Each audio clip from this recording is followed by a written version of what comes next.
Continuamos en el curso y vamos a empezar preparando pues el entorno de desarrollo y vamos a repasar rápido las opciones que tenemos para trabajar. Por supuesto que puedes trabajar con los IDEs habituales de toda la vida, como Sublime o Visual Studio Code, pero en realidad, bueno, como no es un enfoque, digamos, que vamos a trabajar o combinar con otras herramientas, a veces lo ideal es trabajar con herramientas especializadas para estar trabajando en este caso con C++, que es la principal idea, ¿no? Entonces, mi recomendación es que, bueno, existe, si tienes Windows, la posibilidad de utilizar el IDE devc++, así si lo quieres buscar, o devc++. Es un IDE, pues digamos, bastante acomodado, bastante acoplado, pero el detalle es que es únicamente para Windows, ¿no? Entonces también, en mi caso, de hecho, yo estoy usando una Mac y por lo tanto, bueno, no quiero también dejar a nadie afuera, ¿no? En las recomendaciones. Así que también para que todos los que tengan Linux, Windows o Mac puedan usar el mismo IDE para este curso, ya después que te familiarices un poco puedes trabajar con otro. Les recomendaría trabajar con Eclipse, pero la versión que está ya, digamos, predefinida con algunas partes para trabajar con C y C++, ¿ok? Así que no tenemos que hacer nada especial, no tenemos que bajar el compilador, por ejemplo. Esto es importante porque, bueno, en algunos casos tú bajas el IDE, pero en otra parte descargas el compilador y luego tú tienes que hacer que se ejecute. Entonces, Eclipse creo que libra muy bien esa parte en el 90.9% de los casos, por no decir el 100%. Y no tenemos que estarnos preocupando por todas otras cosas que no es programar. Entonces, por eso lo hacemos así, ¿vale? Bueno, dicho esto, entonces nosotros podemos ir a un buscador, escribimos eclipse-espacio, perdón, C++, y vamos a ver que nos apunta a la web oficial de Eclipse, eclipse.org, o podemos escribir directamente aquí, como aquí abajo vemos, Eclipse CDT, ¿ok? Que es también la opción. Vamos a darle clic primero a esta, vamos a abrirlo en una nueva pestaña para que veamos. Y aquí nos manda directamente y nos dice, bueno, este es tu Eclipse IDE, pero está preparado para C y C++ developers, ¿ok? Trae por ahí, por supuesto, algunas opciones. En mi caso, bueno, lo único que tengo que hacer del lado derecho es fijarme cuál es la versión que tenemos de Windows 32 o 64 bits, Mac lo mismo, 32, 64, obviamente ya no hay, creo, Mac de 32, entonces usaríamos este. Y también de Linux, ¿vale? Tenemos las opciones. Simplemente lo descargas y listo. Aquí en la opción que teníamos de los resultados, teníamos una opción más abajo que era la de CDT. Vamos a darle clic.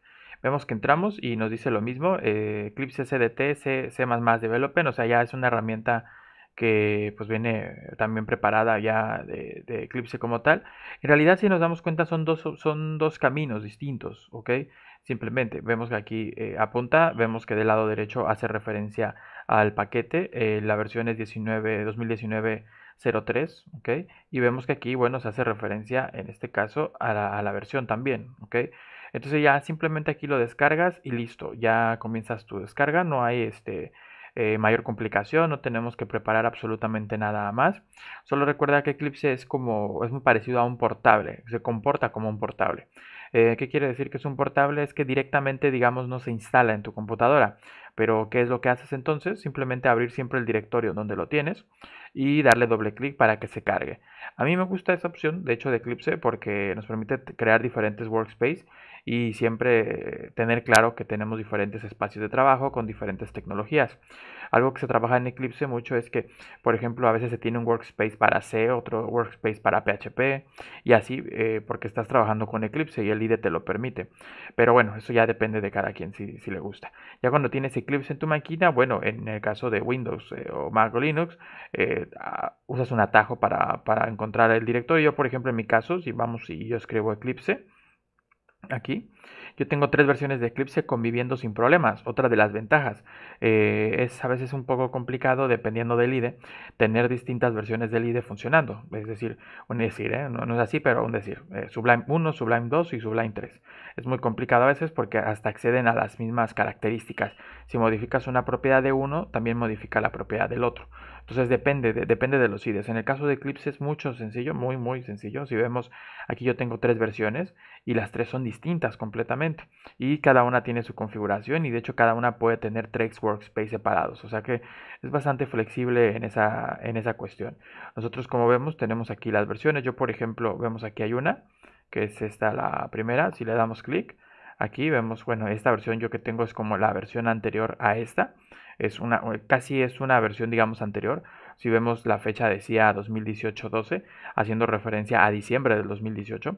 Esta hace referencia al 3 del 2019. Le damos clic aquí, aquí sale un workspace que yo ya tengo definido, le doy launch. ¿Ok? Así vas a ver Eclipse igual. Vemos que lo de la fecha, lo que comentaba yo. ¿Ok? Y simplemente tenemos que esperar a que se cargue. Y esta es regularmente la ventana como de bienvenida en Eclipse. Con eso ya sabemos que Eclipse se ha abierto y está funcionando. Y es como la ventana, digamos, donde podemos empezar a configurar algunas cosas o conocer ciertas herramientas del proyecto. Si cerramos aquí, vemos, por ejemplo, que de este lado izquierdo aparecen los proyectos que yo ya tengo aquí. Le doy doble clic en la barra de arriba para que se ocupe todo el espacio.